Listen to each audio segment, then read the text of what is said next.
do you pop a big blackhead? Hi there. Today, I want to talk about one of my favorite beauty routines, popping a blackhead. So, how do you pop a big blackhead? Well, it all starts with prep. Take some cotton pads, soak them in a mixture of water and baking soda, and place them on your blackhead.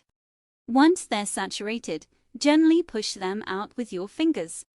You may feel a little bit of resistance as you push the blackhead out, but trust me, it's worth it. You might need to do this a few times to fully remove the blackhead. And don't worry if you leave some whitehead behind, these are also part of your natural skin care routine.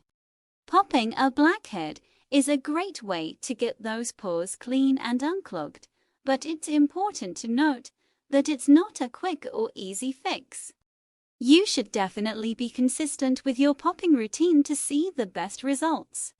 And if you're really struggling to remove a blackhead, it's best to seek out professional help from a dermatologist. In conclusion, popping a blackhead is a simple and effective way to get those pores clean and healthy.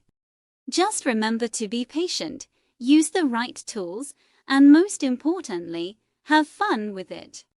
Thanks for watching.